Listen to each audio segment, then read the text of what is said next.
On dit que Regina Daniels, la 6e épouse de Ned Nwoko, a trouvé une 7e épouse à son mari. Je vous explique l'histoire. Donc, lors d'un tournage de Regina Daniels et Yvonne Jegede, le mari de Regina Daniels, Ned Nwoko, pour ceux qui ne connaissent pas, Yvonne Jegede, c'est celle-là en fait, c'est une actrice de Nollywood. Et voilà, là c'est quand il est descendu de la voiture avec Regina pour saluer Madame Yvonne. Et il a dit, je suis spécialement descendu pour te saluer toi. Il a donc demandé le numéro de téléphone de Yvonne Jegede également. Et Yvonne était très contente, elle a posté ça. This was indeed a surprise. Indeed was humble blood to know the came specifically to see me saying thanks to you and your family for the warm embrace. Mais donc Regina Daniels dit, oh mamie, I'm so happy to be filming with you. I love you en français. En français, elle a donc dit, c'était en effet une surprise. En effet, j'ai été humble de savoir qu'il était venu spécialement pour moi. Merci à vous et à votre famille pour l'étreinte chaleureuse. Donc Regina a également répondu qu'elle était satisfaite et heureuse de filmer cela. Et puis il y a eu des commentaires comme celle-là qui dit, si Regina, la maman de Regina, voit cette vidéo-là, elle va dire à Regina d'ouvrir ses yeux parce qu'il y a de l'amour dans l'air. Ça c'est vu sur le net. On dit que non, c'est Ridier, c'est le réel papa du fils Ariana. Regardez ce que j'ai vu. C'est mieux, on va comparer, on sait jamais. Si dans ses 15 ans avec Aline, il a donné 8 ans à José, c'est pas une nuit, il peut pas donner à Ariana. Maintenant les réactions. J'ai crié, je suis morte. Ça vous gratte des... Et les smileys. L'autre qui dit, même si Rihanna devient aveugle, un monstre comme ça, comment? Ça, j'ai pas aimé ce genre de commentaire là. Il y a des choses à ne pas écrire, il y a des choses à ne pas dire aux gens. À un moment donné, même si la personne a fait des conneries, on se doit quand même de le respecter. C'est un être humain comme vous tous. L'autre qui dit, il a pris balle perdue là. L'autre qui dit, devant Asap même, il n'est rien à plus forte raison devant Rihanna, mon cher. Je dis, série Dieu souffle dans vos bouches. Je demande aussi, hein.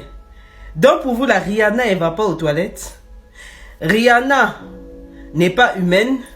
Rihanna, c'est la magie de la rencontrer, c'est ça. Déjà quand elles font des concerts là-dessus, c'est facile d'aller les voir en concert. Ce sont des humains comme vous tous. Voilà. C'est Ridier est star. Rihanna est star. Il y a quoi d'impossible dedans, hein? Vous-même, vous êtes sûr que Asap Rocky là, hein? Il vaut notre série Dieu. On a qu'à se dire la vérité. Asap Rocky, il vaut série Dieu. Oh, pardon, faut sciencer là, il y a quoi? Coach Amanchik est trop en avance sur ta soi-disant reine. On pacotille d'abord. Elle est mariée légalement. L'autre a 4 enfants de pères différentes. Ah, voilà encore une personne en fait qui croit que le mariage est un diplôme et être légalement marié en fait c'est ce qui donne le souffle de vie et non Dieu. Déjà je veux te dire un truc, vaut mieux une femme qui se sépare même plusieurs fois, même 10 000 fois, des hommes qui la rendent malheureuse et qui connaît sa valeur, qui connaît en fait son bien-être et qui sait ce qu'elle veut, qu'une femme qui reste mariée pendant des années alors qu'elle souffre dans son foyer ou se fait d'abat. Là, je ne parle pas de coach Amanchik. C'est pour te dire que ces femmes qui savent se séparer quand ça ne va pas avec cet homme-là, même si ils s'aiment encore ou bien ils se respectent et ils trouvent que non, dans le foyer, ça ne va pas, moi, je les trouve absolument fortes. Tu comprends, non? Aujourd'hui, même nos mamans qui sont mariées dans le foyer depuis 1980, leur seule parole dans la bouche, c'est « Ah là là, c'est à cause des enfants qu'on reste. » Non, l'amour, ça s'entretient dans la vie. Et quand tu trouves qu'il n'y a pas d'amour quelque part, tu quittes le foyer. C'est de ça qu'il s'agit. Donc vous, si dans des mariages exemplaires, ce sont des mariages pleins d'hypocrisie, c'est votre problème. Mais à un moment donné, tu dois du respect à cette femme. Elle n'a pas avorté ses gosses, elle les a mis au monde. Et ce sont de magnifiques enfants. C'est tout ce que j'ai à te répondre. Donc toi, reste dans ton aigreur, reste dans ta colère, reste dans ta jalousie. Et va voir ailleurs si j'y... Je vais citer un passage de la Bible qui dit dans Apôtre Guérétisé, chapitre Guérétisons-nous vivants, verset Kwakwatoyons-nous vivants. Tout ce qui se passe sous le métal, on n'a qu'à discuter de ça. Voilà. Moi, je vais dire la vérité. Moi, j'ai l'impression que Keila et puis Keina, les filles de Fally Ipupa, veulent à tout prix faire comme Diddy Stone. On a eu l'affaire de Diddy Stone, une confrontation entre père et fille. Ça même ça a cartonné, ça a fait le buzz sur la toile. Maintenant, comme les filles de Fally Ipupa ont vu que ça a cartonné là, elles aussi elles ont voulu créer pour eux. Ceux qui vont dire on envahit naturellement. Je vous explique.